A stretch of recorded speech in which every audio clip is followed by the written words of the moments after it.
Hello दोस्तों, मेरे प्यारे स्टूडेंट, मेरे प्रिय विद्यार्थियों, आप सभी का रोहितास एकेडमी में आपका स्वागत है। हम बात कर रहे हैं बोर्ड एग्ज़ाम की। सभी बच्चे बोर्ड एग्ज़ाम को लेकर काफ़ी परेशान हैं। अब बोर्ड एग्ज़ाम में बहुत ही कम समय बचा है। बोर्ड एग्ज़ाम आपके सर पे आ चुका है, आप परेशान हैं, कैसे इसकी पढ़ाई करें, कैसे इसकी तैयारी करें, कैसे अच्छे से अच्छे अंक लाएँ। इन सभी परेशानियों का सॉल्यूशन इस वीडियो में हम करेंगे। इन सभी परेशानियों का खात्मा हम इस वीडियो में करेंगे। तो आइए जानते हैं कि रोहितास एकेडमी आपके लिए क्या स्पेशल लेके आया है। तो हमारे पास हम बात कर रहे हैं क्लास 10th के मैथ की। क्लास 10th मैथ में आपको अगर देखा जाए,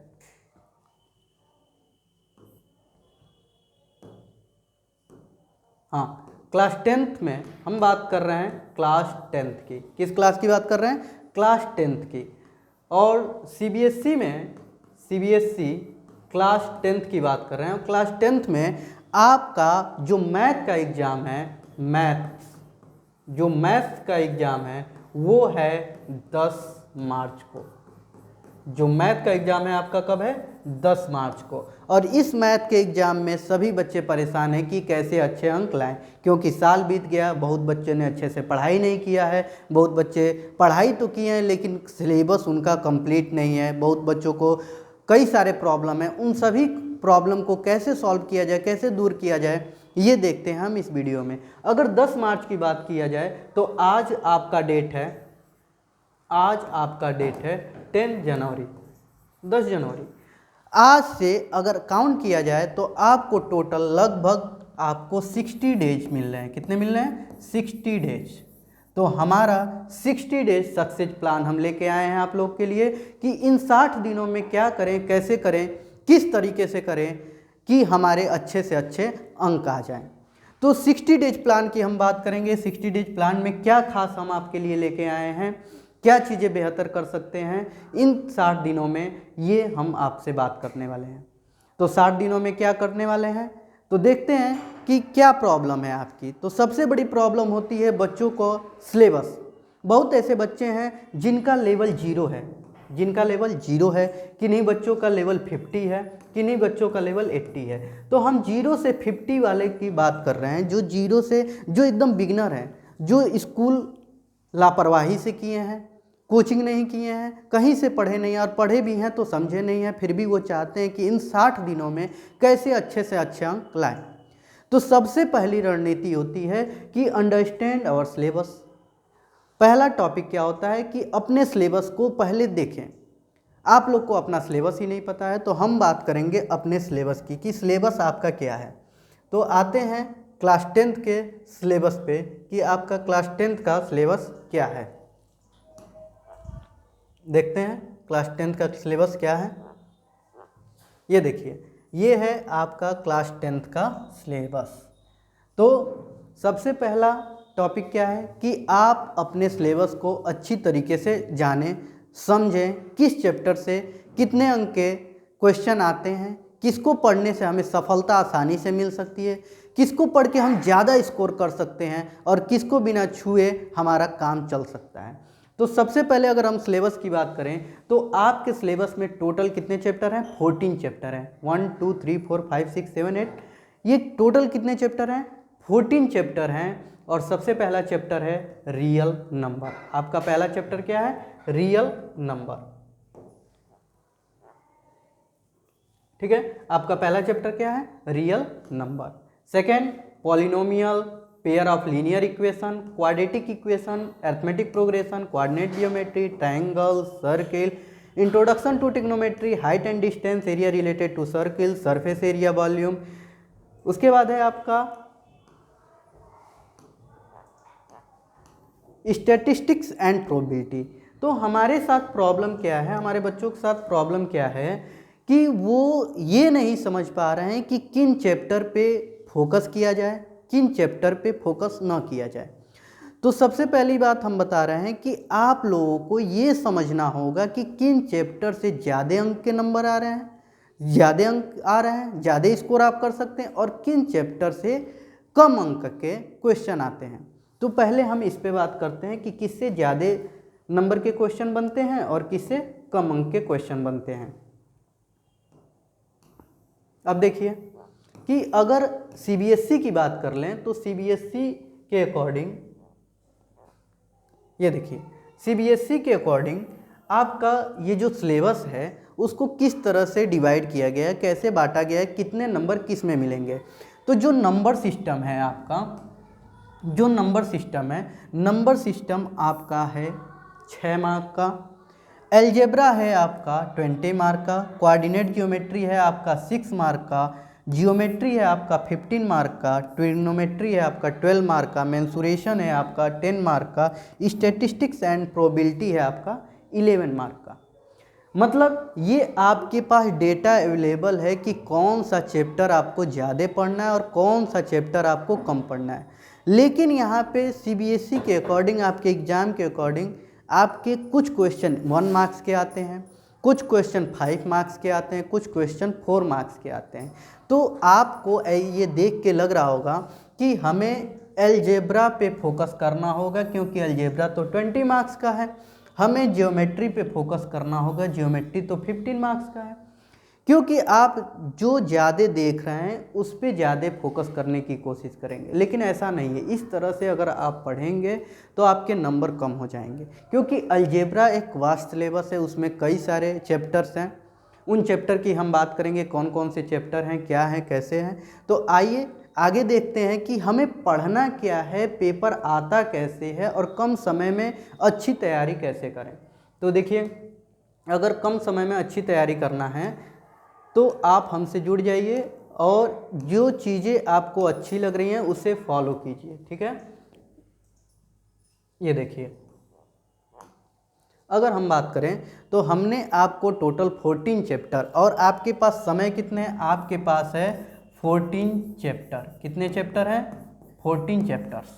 और आपके पास समय कितना है? 16 डेज। अगर मोटा मोटी देखें तो अगर 14 चैप्टर हैं और 56 डेज की ही हम बात करें, केवल 56, कितने डेज की? 56 डेज की, तो पर चैप्टर, एक चैप्टर पे आपको लगभग 4 दिनों का समय मिल रहा है, और 4 दिन आप छोड़ भी दे रहे हैं। 56 डेज की बात कर रहे हैं आप, 4 डेज अगर आप छोड़ दे रहे हैं, हटा दे रहे हैं, तो पर चैप्टर आपको 4 डेज टाइम मिल रहा है। एक चैप्टर पे 4 दिन का समय मिल रहा है। तो क्या ऐसे पढ़ाई करना है कि एक चैप्टर को 4 दिन पढ़ा जाए और 60 दिन बिता दिया जाए? नहीं, हमको ऐसे नहीं पढ़ना है। हमको एक सिस्टमेटिक पैटर्न पे पढ़ना है कि हमारा रिवीजन भी हो जाए, हमारा सैम्पल पेपर भी सॉल्व हो जाए, मॉक टेस्ट भी लगा लें और फुली कॉन्फिडेंट होकर एग्जाम में जाए। हमारे अंदर जो भी डर है वो ख़त्म हो जाए। तो हम एक चैप्टर पे, लेकिन हमने यहाँ पे दिखा दिया कि 14 चैप्टर हैं। अगर 56 दिन भी आप मानते हैं, 60 दिन, 4 दिन छोड़ देते हैं, तो आपके पास 4 डेज है। एक चैप्टर को पढ़ने के लिए 4 दिन है। लेकिन हम ऐसे नहीं पढ़ेंगे, हम थोड़ा स्मार्ट स्टडी करेंगे, और वो कैसे करेंगे ये देखते हैं, ठीक है। अब देखिए, आपका जो रियल नंबर है, रियल नंबर से आपके 6 नंबर के क्वेश्चन आ रहे हैं। तो इसमें आप देख सकते हैं कि 1 मार्क्स के कितने क्वेश्चन आ रहे हैं? 1 मार्क्स के अप्रॉक्सीमेट 3 क्वेश्चन आ रहे हैं, और 3 मार्क का 1 क्वेश्चन आ रहा है।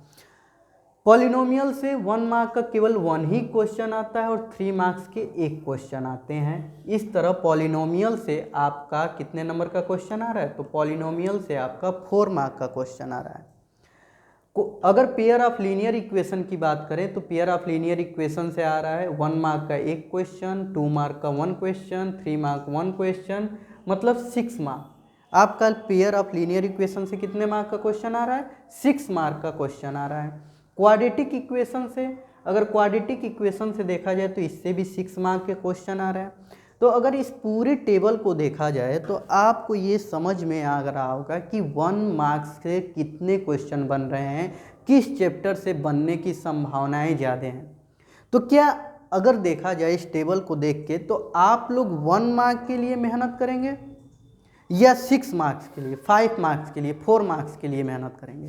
तो जाहिर सी बात है, आप बोलेंगे नहीं सर, हम तो 4 मार्क्स के लिए मेहनत करेंगे, हम 6 मार्क्स के लिए मेहनत करेंगे, हम 5 मार्क्स के लिए मेहनत करेंगे। 1 मार्क्स अगर जाता भी है तो हमारे कोई परेशानी नहीं।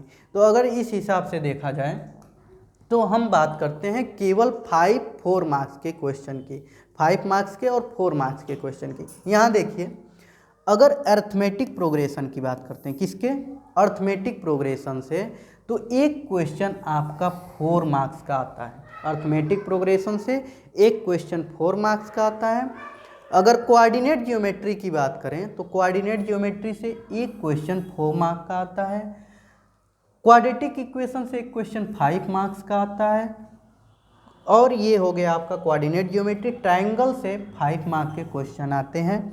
अब देखिए आगे, अगर हम यहाँ पे 1 2 3 4 5 6 7 8 9 10 चैप्टर की बात करें तो 10 चैप्टर में सबसे इम्पॉर्टेंट क्या है, तो 10 चैप्टर में अगर हम देखा जाए तो 4 5 मतलब ये कितना हो गया, 5 5 10 4 4 8 मतलब 18 मार्क हम कन्वर्ट कर सकते हैं। किन चैप्टर से, एपी से, कोऑर्डिनेट से, ट्रायंगल से और क्वाड्रेटिक से। ये लार्ज क्वेश्चन, इनसे लार्ज चैप्टर बन रहे हैं। अगर हम रियल नंबर छोड़ देते हैं, पॉलिनोमियल छोड़ देते हैं, पेयर ऑफ लीनियर इक्वेशन छोड़ देते हैं, और क्या छोड़ देते हैं हम, अगर यहाँ पे इंट्रोडक्शन टू ट्रिग्नोमेट्री छोड़ देते हैं तो भी हमारे अच्छे खासे क्वेश्चन, हमारे अच्छे खासे, यहाँ पे देखिए ये 4 मार्क के क्वेश्चन। मतलब हमको पढ़ना क्या है, coordinate, AP, quadratic equation, height and distance, और क्या हो गया आपका ट्रायंगल। ठीक है, ट्रायंगल। अगर 1 2 3 4 5 चैप्टर पढ़ लेते हैं तो आपके कितने मार्क्स के क्वेश्चन सॉल्व हो जाते हैं। ये देखिए 5 5 10 4 4 8 और ये 12, कितना हो गया 12 और 10 22। और इससे ऐसा नहीं है कि 1 मार्क के नहीं आ रहे हैं, 1 मार्क के भी क्वेश्चन आ रहे हैं। मतलब आधे से ज़्यादा नंबर आप पा सकते हैं आसानी से। ऐसा नहीं है कि 10 चैप्टर हैं और 10 को हम पढ़ना शुरू कर दें, नहीं, हमको ये एनालाइज करना है, ये एनालिसिस करना है कि हम अपने सिलेबस को कैसे काट छाँट कर सकते हैं, कैसे कम से कम कर सकते हैं, कैसे आसान कर सकते हैं, और तब जाके हमको पढ़ना होगा। उसको पार्ट बाय पार्ट पढ़ना होगा, कम से कम करके पढ़ना होगा, ये ध्यान देना है। ठीक है, आगे देखते हैं। ये आगे यहाँ पे 2 चैप्टर, यहाँ पे 4 चैप्टर बच गए थे। यहाँ पे देखिए एरिया रिलेटेड टू सर्किल से आपके कोई भी लॉन्ग क्वेश्चन नहीं दे रहा है। सरफेस एरिया वैल्यूज से हमेशा ये लॉन्ग क्वेश्चन देता है 5 मार्क्स का। स्टैटिस्टिक्स से भी आता है। तो ये हो गए आपके क्वेश्चन के प्लान कि आपको किस तरीके से क्वेश्चन तैयार करना है। हमें शॉर्ट क्वेश्चन से ज़्यादा लॉन्ग क्वेश्चन को पढ़ना है। हमें क्या करना है, तो हमारा रूल है, मेरे अनुसार अगर आप पढ़ाई करते हैं तो आपको हमारे अनुसार शॉर्ट क्वेश्चन से ज़्यादा किस पे फोकस करना है, लॉन्ग क्वेश्चन पे। क्यों, क्योंकि अभी आपके पास समय है, अभी आपके पास हमने बताया कि 60 डेज का समय है। अगर इस समय में आप लॉन्ग क्वेश्चन पे फोकस करेंगे तो आपके लिए बेनिफिट होगा। लेकिन शॉर्ट क्वेश्चन पे अगर स्टार्टिंग का समय आपका अगर शॉर्ट क्वेश्चन पे लगा देंगे तो आपका समय बर्बाद हो जाएगा, फिर अंतिम समय में लॉन्ग क्वेश्चन नहीं तैयार। और लॉन्ग क्वेश्चन पढ़ने के साथ साथ शॉर्ट क्वेश्चन भी हो सकते हैं। अगर आप लॉन्ग क्वेश्चन का प्रिपरेशन करते हैं तो आपके शॉर्ट क्वेश्चन ऑटोमेटिक हो जाएंगे, आपके शॉर्ट क्वेश्चन आसानी से आप कर सकते हैं। तो हमें फोकस करना है कि किस चैप्टर से कौन से लॉन्ग क्वेश्चन आते हैं और कौन से लॉन्ग क्वेश्चन बार बार प्रीवियस ईयर क्वेश्चन पेपर में देखने को मिल रहा है। तो हमें लॉन्ग क्वेश्चन पे फोकस करना है। किस पे, पहले हमारा फर्स्ट रूल है कि आपको अपना सिलेबस देखना है। पहला रूल क्या हो गया, आपको अपना सिलेबस देखना है। सिलेबस देख लिए, सिलेबस देखने के दौरान आपने एनालिसिस किया कि कौन से चैप्टर, कौन से यूनिट से ज़्यादा नंबर का आता है। आपने यूनिट भी देख लिया, सिलेबस देखा, यूनिट देखा, किस यूनिट से ज़्यादा नंबर का आता है। यूनिट देखने के बाद आपको ये भी समझना है कि किस चैप्टर से लॉन्ग क्वेश्चन उठते हैं और किस चैप्टर से शॉर्ट क्वेश्चन। तो हमें यूनिट देखने के बाद क्या समझना है कि लॉन्ग किससे बनते हैं, लॉन्ग क्वेश्चन पे फोकस करना है। ठीक है, ठीक, हमें शॉर्ट क्वेश्चन पे फोकस नहीं करना है, पहले सिलेबस देखना है, सिलेबस में किस यूनिट से ज़्यादा नंबर का आ रहा है, उस यूनिट के किस चैप्टर से लॉन्ग क्वेश्चन पूछे जा रहे हैं, उस यूनिट के किस चैप्टर से लॉन्ग क्वेश्चन पूछे जा रहे हैं, यही हमारा सबसे इम्पॉर्टेंट चीज़ है। हमें लॉन्ग क्वेश्चन पढ़ना है और हमें स्टार्टिंग में कम से कम 3 चैप्टर, कितने, 3 चैप्टर ऐसे लेने हैं जिनको जल्दी से 3 से 4 दिन में उनके लगभग लॉन्ग क्वेश्चन ख़त्म करने हैं। 3 से 4 दिन में जल्दी जल्दी हमें लॉन्ग क्वेश्चन पे फोकस करना है और लॉन्ग क्वेश्चन पे फोकस करेंगे तो शॉर्ट ऑटोमेटिक हो जाएगा। तो ये हो गया।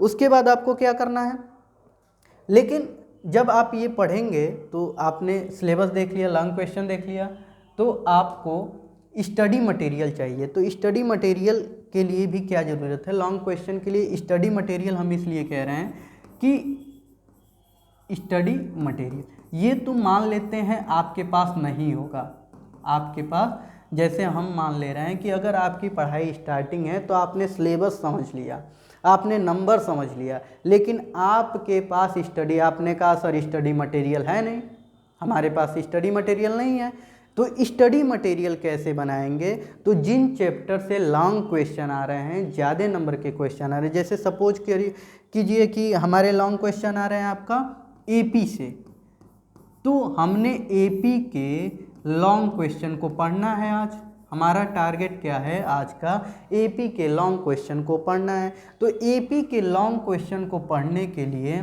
हमें क्या चाहिए, हमें क्या चीज़ों की ज़रूरत पड़ेगी, तो सबसे पहले उसमें जितने भी टर्म हैं उनको समझना, उनका डिफिनीसन, उनका मतलब क्या है, जितने भी टर्म एपी में आते हैं उनका डिफिनीसन रट लेंगे, समझ लेंगे, देख लेंगे। उसके बाद उनसे रिलेटेड फॉर्मूला,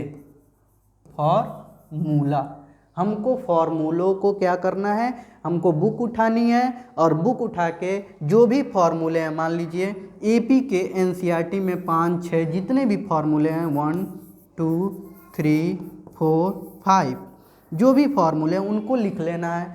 फॉर्मूलों को लिख के एक कार्ड बना के, जैसे आपने एक कार्ड पे लिखा, उसको चिपका दिया, उसको एक जगह रख लिया या फाइल में लगा दिया, फॉर्मूले हो गए। अब फॉर्मूले में कौन से, जैसे एपी में कुछ टर्म एन है, एन का मतलब क्या है, पी का मतलब क्या है, एस का मतलब क्या है, ए का मतलब क्या है, इन सभी चीज़ों को, मतलब जो भी टर्म आ रहे हैं उनको हमें पता होना चाहिए। अब हमें डिफिनीशन याद हो गया, फार्मूले याद हो गए, अब थोड़े से बेसिक क्वेश्चन, 2-4 बेसिक क्वेश्चन करेंगे और उसके बाद हम लॉन्ग क्वेश्चन के कॉन्सेप्ट पे जाएंगे।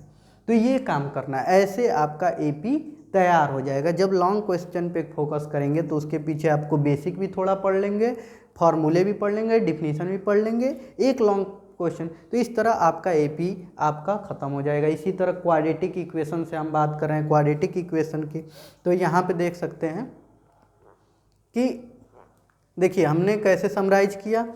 तो हम अगर बस लॉन्ग क्वेश्चन की बात करें तो लॉन्ग क्वेश्चन में अगर आप देखें तो ये हो गया क्वाड्रेटिक, देखिए हम छाट रहे हैं 14 में से लगभग 5 ही 6 चैप्टर पढ़ के आप बहुत अच्छा नंबर स्कोर कर सकते हैं।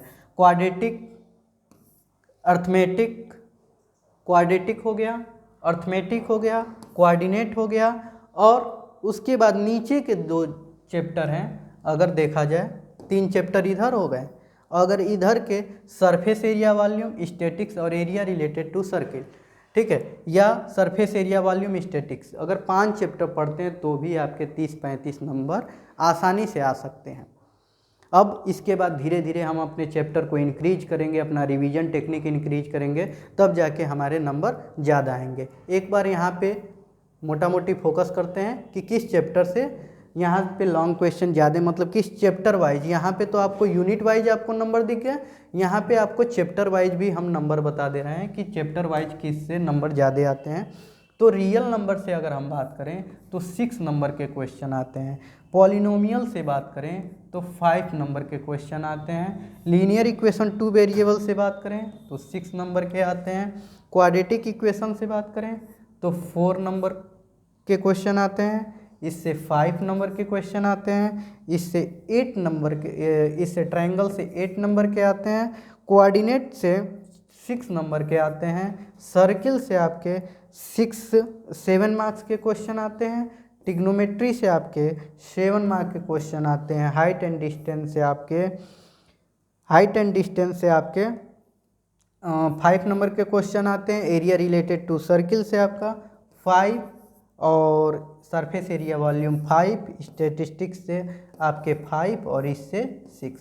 कभी कभी क्या होता है, ये एक्सपेक्टेड डेटा है, एकदम एक्यूरेट नहीं है कुछ, क्योंकि उसमें सीबीएसई के अकॉर्डिंग क्या है कि वो यूनिट बता दिया तो किसी चैप्टर से कम और ज़्यादा भी हो सकते हैं। कई बार स्टैटिस्टिक्स से 9 भी हो सकता है, प्रोबेबिलिटी से 2 मार्क्स भी हो। अगर हम ये लिख देते कि स्टैटिस्टिक्स से 9 है और प्रोबेबिलिटी से 2 मार्क है तो आप प्रोबेबिलिटी डिलीट कर देते, कहते 2 मार्क छोड़ दो, बस स्टैटिस्टिक्स पढ़ के चले जाओ। तो ऐसा नहीं है, स्टैटिस्टिक्स प्रोबेबिलिटी पे भी पढ़ना है। ये भी हो सकता है सर्किल से थोड़ा थोड़ा वेरी कर सकता है, जैसे ये 4 6 हो जाए, ये 4 6 हो जाए, ये 5 4 हो जाए, ऐसा वेरी कर सकता है। ऐसा नहीं है कि एक्यूरेट यही वैल्यू लेके चलेंगे इसी के अनुसार। तो आप देख रहे हैं ट्रायंगल पे फोकस कर सकते हैं, कोऑर्डिनेट ज्योमेट्री पे।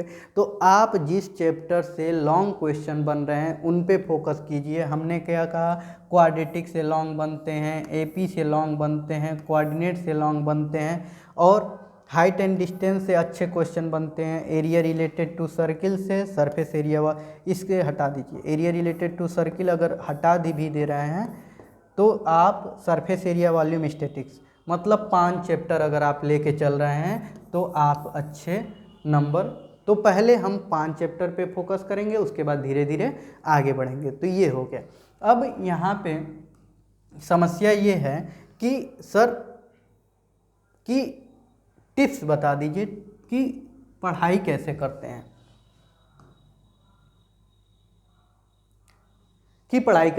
हैं, आप डेली यूट्यूब पे, सोशल मीडिया पे कम समय में अच्छे अंक कैसे लाएं, कम दिनों में 30 दिनों में कैसे पढ़ाई करें, 20 दिनों में कैसे पढ़ाई करें। ये सब पॉसिबल नहीं है कि 20 दिनों में कैसे पढ़ाई कर लें, 90% पा जाएं।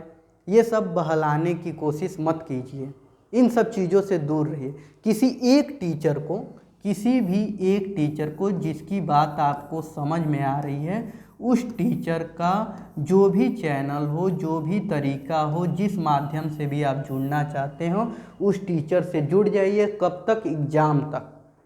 एग्ज़ाम तक उस टीचर से जुड़ जाइए, उसी टीचर को फॉलो कीजिए, उसी टीचर की बात मानिए, तब जाके आपको सफलता जल्दी मिल जाएगी। ऐसा नहीं कि 30 दिन में कैसे MBBS करें, 30 दिन में डॉक्टर बन जाए, ऐसा कोई तरीका नहीं है। पढ़ना आपको है उन लोगों के अकॉर्डिंग, जैसे 30 दिन में जो भी तरीके बताए जा रहे हैं, जैसे हमने 60 दिन का प्लान बताया, तो इससे आपको करना है, मुझे नहीं करना है। हमने तो अपने तरीके से बता दिए। क्या आपका दिमाग उतना तेज है? क्या आप उतना रिसीव कर पाते हैं? क्या आप जितना पढ़ते हैं उतना समझ पाते हैं? हमने कहा कि पर डे 4 आवर, 4 घंटे मैथ सॉल्व करना। क्या 4 घंटे पढ़ने के बाद 4 घंटे चीज़ें आपके दिमाग में रहती हैं? आप समझ पाते हैं? भूल भी जाते होंगे, नहीं समझ में पाते होंगे। बहुत ऐसे बच्चे जिनको अगले साल मैथ लेना ही नहीं है, 12th में 11th में मैथ, उससे उनको दूर दूर तक नाता नहीं रखना है, तो वो क्यों इस पे फोकस करेंगे 4 घंटे? वो कहेंगे किसी तरह हम पास हो जाते हैं। ठीक है, तो ये चीज़ें हैं। जैसे अगर 60 डेज या 30 डेज के प्लान से कुछ नहीं होने वाला, मेहनत आपको करनी है, तो आपको मेहनत करनी है। तो पहला रूल, आप किसी एक टीचर से जुड़ जाइए, उनके चैनल को फॉलो कीजिए, उन्हीं के रूल को, लेसन को मानिए। दूसरी चीज़ आपको क्या करना है, हमने बताया कि पहले सिलेबस पे फोकस करिए। आज 60 डे प्लान में क्या करना है, सिलेबस आप लिख लीजिए। सिलेबस लिखने के बाद आप यूनिट वाइज देख लीजिए किससे ज़्यादा आ रहा है, और लॉन्ग क्वेश्चन पे आपको ज़्यादातर लॉन्ग क्वेश्चन पे फोकस करना है। लॉन्ग क्वेश्चन वाले चैप्टर को अच्छे से पढ़ लीजिए, उस पर अच्छे मार्क्स आपको मिल जाएंगे। दूसरा हमने क्या बताया, किसी एक टीचर की बात मानिए। ये नहीं कि 10 चैनल 10 यूट्यूब पे टीचर हैं, सभी टीचरों को फॉलो कर रहे हैं, सभी से पढ़ रहे हैं, ऐसा नहीं करना है। किसी एक टीचर से पढ़ना है, ठीक है, किसी एक टीचर से जिनकी बात आपको समझ में आ रही उससे पढ़ना है। दूसरी चीज़, टीचर हो गए, आपको अपने YouTube, सोशल मीडिया या जो भी ऐप, जिस भी ऐप से पढ़ रहे हैं उससे फिक्स टाइम पढ़ना है। ऐसा नहीं कि हमें 10 घंटे फिक्स टाइम, आपका जो टाइमिंग होना चाहिए फिक्स होना चाहिए, ठीक है। ये आपको मोबाइल पे फिक्स कर लीजिए कि हमें 3 से 4 घंटे, 2 घंटे, जितने भी हैं 3 to 4 आवर ही मोबाइल यूज करना है। 2 से 3 घंटे ही मोबाइल, इसके बाद हम मोबाइल से पढ़ेंगे ही नहीं, हम किताबों से पढ़ेंगे। मैथ ऐसी चीज़ है कि आप मोबाइल में देखते जा रहे हैं, ये सर बहुत बढ़िया पढ़ा रहे हैं, 10 क्वेश्चन पढ़ा दिया, हमें समझ में आ गया, प्रैक्टिस किए ही नहीं, ख़त्म हुआ, गया आपका नंबर। आपको लग रहा है सर पढ़ा दिया, हम समझ गए, ऐसा कोई रूल नहीं है। मैथ प्रैक्टिस करने की चीज़ है, तो आप उसे फिक्स कर लीजिए कि हमें मोबाइल पे इतनी देर पढ़ना है, सिलेबस पहले, फिर टीचर को, फिर अपना समय बनाइए कि हमें इतने घंटे मोबाइल पे पढ़ना है, वो भी सुबह पढ़ना है कि शाम में पढ़ना है, दोपहर में पढ़ना है, ठीक है, वो टाइमिंग फिक्स करिए। अगर वो टाइम फिक्स नहीं करते हैं तो आपका समय बर्बाद है। आप सोशल मीडिया से दूरी, नेक्स्ट फिक्स टाइम कर लिए कि हमें ये सब्जेक्ट मोबाइल पे इतनी देर पढ़ना है। नेक्स्ट, अगर आपका हम फोर्थ बात करें तो आपको सोशल मीडिया भी, जो भी चीज़ें हैं वो बस माइंड फ्रेश करने के लिए यूज करना है। जो भी यूट्यूब है, कॉमेडी वीडियो हैं, मूवीज़ हैं, वो बस अपने रिफ्रेशमेंट के लिए यूज करना है, ठीक है। ऐसा नहीं है कि उसको देखते रहें, क्योंकि अब रील्स का ज़माना है, रील्स चालू किए, दनादन दनादन दनादन घंटे बीत गए। नहीं, ऐसा नहीं करना है। सोशल मीडिया आपको बहुत ही कम यूज करना है, उससे दूरी बना के रखना है, ठीक है। उसके बाद क्या है आपका, ठीक है, ये चीज़ें हो गई। जब इतनी चीज़ें कर लेंगे तो आप अपना टाइम टेबल बना लीजिए।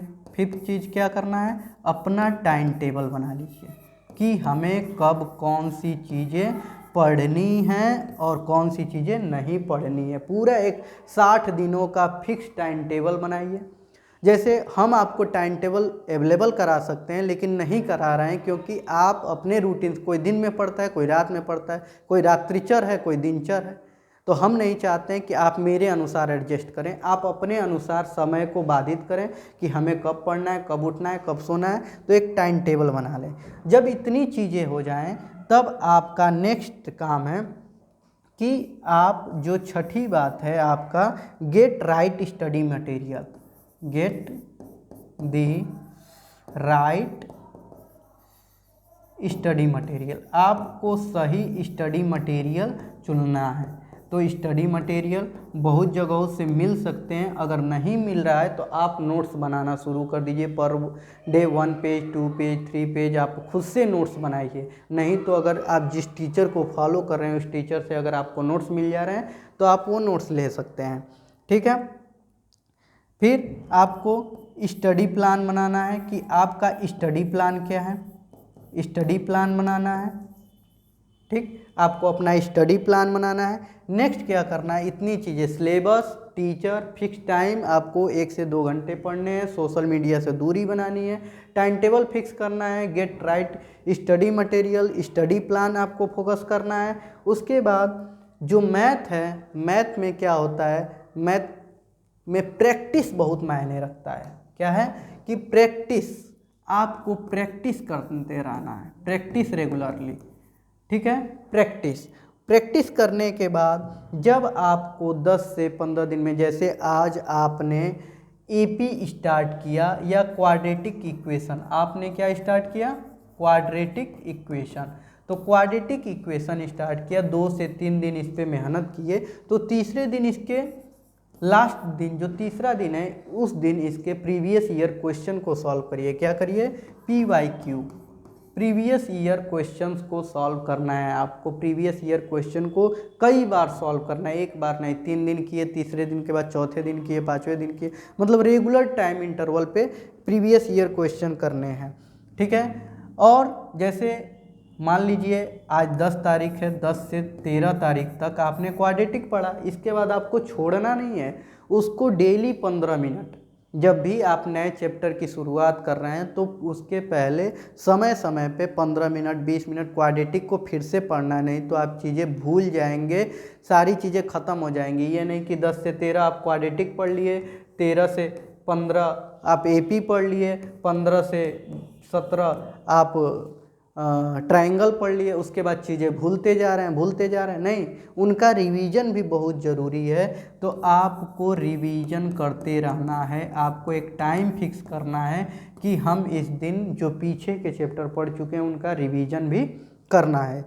रिवीजन करने के बाद जब आप ये कर लेंगे और लगभग आपके चैप्टर कंप्लीट हो जाएं, 4 चैप्टर 5 चैप्टर 6 चैप्टर, जिस पे आपका कमांड बन जाए, आपका पकड़ बन जाए, आप अच्छी से उसमें जानकारी ले चुके हैं, तब आप मॉक टेस्ट दीजिए और देखिए कि क्या उन चैप्टर से आपके नंबर कट रहे हैं। जो 6 चैप्टर या जो 5 चैप्टर आप पढ़ चुके हैं, क्या उनसे आपके नंबर कम हो रहे हैं। अगर नंबर कम हो रहे हैं इसका मतलब आप सही से तैयारी नहीं किए हैं, आप अच्छे से उस पर पकड़ नहीं बनाए हैं, ठीक है, आपने लापरवाही किया है, ठीक है।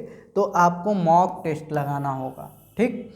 मॉक टेस्ट लगाने के बाद आपको ये भी देखना होगा, दोस्तों से बातें भी करनी है कि क्योंकि दोस्ती बहुत ही इम्पॉर्टेंट है। एक स्टडी ग्रुप बना लीजिए, उसमें उनसे पूछिए कि क्या इम्पोर्टेंट आपको लगता है, हमको ये इम्पोर्टेंट, डिस्कशन भी करते रहिए। ये सारी चीज़ करने में एक चीज़ आप लोग भूल जाते हैं, एग्ज़ाम के प्रेशर में, स्ट्रेस में एक चीज़ आप भूल जाते हैं, अपना हेल्थ जो सबसे इम्पोर्टेंट। अगर आप अपने हेल्थ को भूल गए तो आपकी पढ़ाई बेकार हो जाएगी। तो सबसे ज़्यादा इम्पोर्टेंट क्या है, हेल्थ पे ध्यान दीजिए, ठीक है। और हेल्थ पे ध्यान देने के लिए आपको क्या करना होगा, कुछ एक्सरसाइज भी आपको करना होगा, ठीक है। और टाइम से स्लीप, नींद भी पर्याप्त लेनी होगी। अगर आप कम सोते हैं, 3 ही घंटे सो रहे हैं, 4 घंटे सो रहे हैं, नींद पर्याप्त लीजिए, ठीक है। पर्याप्त नींद नहीं ले रहे हैं तो आपका एग्जाम, ईट हेल्दी, ठीक है, अच्छा भोजन कीजिए। इस समय 60 दिनों के लिए फास्ट फूड तो त्याग दीजिए, ठीक है, फास्ट फूड इस समय त्याग दीजिए। आप अच्छा भोजन कीजिए, स्वस्थ भोजन कीजिए। तो एक्सरसाइज, स्लीप और ईट, ये सबसे इम्पॉर्टेंट है आपके एग्ज़ाम के लिए। बहुत बच्चे ऐसे हैं बस पढ़ते जा रहे, खाने पीने का ध्यान नहीं दे रहे हैं। तो इससे जब आपका हेल्थ सही नहीं रहेगा, मेंटल हेल्थ नहीं सही रहेगा, तो आप चीज़ों को पकड़ नहीं पाएंगे, समझ नहीं पाएंगे, ध्यान नहीं दे पाएंगे उन चीज़ों को, सारी चीज़ें भूलते जाएंगे, बीमार पड़ जाएंगे। अगर अचानक 60 दिन का हमने प्लान बनाया कि सर ने तो 60 दिन का प्लान बना के दे दिया है, ठीक है, 60 दिन के प्लान के अकॉर्डिंग हम मेहनत करेंगे, सक्सेस हो जाएंगे, हेल्थ पे ध्यान नहीं दे रहे हैं, खाने पीने पे ध्यान नहीं दे रहे हैं, बीमार पड़ गए, 30 दिन पढ़ाई किए, बीमार पड़ गए, 20 दिन की छुट्टी, आ गया एग्जाम, फेल हो गए। नहीं, आपको पर डे अपने हेल्थ कंसर्न पे ध्यान देना है, हेल्थ पे ध्यान देना है कि हमारा हेल्थ। कई बच्चे ऐसे हैं इस समय सर्दियों में बुखार हो जा रहा है, जुकाम हो जा रहा है, उसमें 2-4 दिन 5 दिन उनका ख़राब हो जा रहा है। तो एक दिन भी अगर आपके हेल्थ प्रॉब्लम से, बुखार से, किसी भी वजह से अगर एक दिन भी ख़राब हो रहा है तो इसके जिम्मेदार आप हैं, न कि किसी टीचर का 30 डे प्लान है, न कि किसी टीचर का 15 डे प्लान है, ठीक है। प्लान से कुछ नहीं होने वाला है, आपको करना है। अगर आप चीज़ों को नहीं कर पा रहे हैं तो किसी के प्लान देने से कुछ भी नहीं होने वाला, जब आप कर पाएंगे तभी हो पाएगा। तो ये रहा आपका नेक्स्ट डे का टारगेट, ये आपको करना है। ये चीज़ें आप समझ गए कि हमें क्या क्या करनी है। ये आपको 60 डेज के प्लान में इन्वॉल्व करना है, उस पर डेली वर्क करना है। और नेक्स्ट वीडियो में हम आपको केवल प्लान ही नहीं, उससे रिलेटेड इम्पॉर्टेंट क्वेश्चन भी हम नेक्स्ट वीडियो में क्या करेंगे, इम्पॉर्टेंट क्वेश्चन भी सॉल्व कराएंगे, लॉन्ग क्वेश्चन भी सॉल्व कराएंगे, प्रीवियस ईयर पेपर भी सॉल्व कराएंगे। जो प्रीवियस ईयर क्वेश्चन पेपर में जो इम्पॉर्टेंट आपको दिख रहा है, जो लॉन्ग क्वेश्चन है, उन सभी क्वेश्चन की हम बात करेंगे। तो हमारा पैटर्न क्या होगा, हम चैप्टर वाइज मेहनत करेंगे, हर चैप्टर पे चैप्टर वाइज फोकस करेंगे, ठीक है। सभी चैप्टर को लगभग 15 से 20 दिन में ख़त्म करने की कोशिश करेंगे। उनके MCQ आप हमसे ले सकते हैं, MCQ PDF आप हमसे ले सकते हैं, MCQ पे हम फोकस करेंगे, ठीक है। चैप्टर वाइज एमसीक्यू पे हम फोकस करेंगे। उसके बाद हम जब आपके सभी चैप्टर ख़त्म हो जाएंगे उनके एमसीक्यू से रिलेटेड बात कर लेंगे। तो रैपिड रिवीजन सबसे ज़रूरी है, रैपिड रिवीजन, फास्ट रिवीजन। और रैपिड रिवीजन करने के बाद हम फुल लेंथ टेस्ट करेंगे। जो पूरा आपका पेपर है प्रीवियस ईयर का या मॉडल पेपर जो भी है सैम्पल पेपर, उस पर हम चर्चा करेंगे। ठीक है, सैम्पल पेपर, डेली हम सैम्पल पेपर सॉल्व करेंगे और हम इस बार अच्छे से अच्छा नंबर लाकर दिखाएंगे। तो मिलते हैं हम अपने नेक्स्ट वीडियो में। अगर आपको ये जानकारी अच्छी लगी, आप हमसे आगे की भी चीज़ें जानना चाहते हैं, तो आप हमें फॉलो करें, शेयर करें और हमें नेक्स्ट वीडियो में भी आपका इंतज़ार रहेगा कि आप लोग हमसे जुड़ें। धन्यवाद।